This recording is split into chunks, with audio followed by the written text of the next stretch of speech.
പ്രത്യാശയുടെ സന്ദേശം പകർന്ന ക്രൈസ്തവ വിശ്വാസികൾക്ക് ഇന്ന് ഈസ്റ്റർ. പീഡാനുഭവങ്ങൾക്കും കുരിശുമരണത്തിനും ശേഷം യേശു ഉയിർത്തെഴുന്നേറ്റതിന്റെ ഓർമ്മ പുതുക്കി ദേവാലയങ്ങളിൽ പ്രത്യേക പ്രാർത്ഥനകൾ നടന്നു. തിരുവനന്തപുരം പാറ്റൂർ സെയിന്റ് തോമസ് മാർത്തോമാ പള്ളിയിൽ ഗവർണർ ആരിഫ് മുഹമ്മദ് ഖാനും ഈസ്റ്റർ പ്രാർത്ഥനകളിലെ ഭാഗമായി.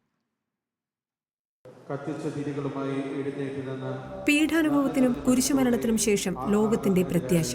ക്രിസ്തു ഉയർത്തെഴുന്നേറ്റതിന്റെ ഓർമ്മ പുതുക്കി വിശ്വാസികൾക്ക് ഇന്ന് ഈസ്റ്റർ ആഘോഷം. ക്രൈസ്തവ ദേവാലയങ്ങളിലെല്ലാം പ്രത്യേക പ്രാർത്ഥനകൾ നടന്നു.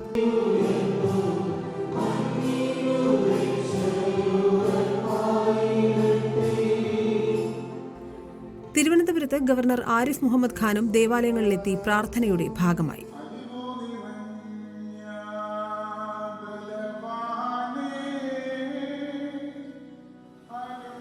So, the story of Kerala, particularly this place, where all places, different faith traditions.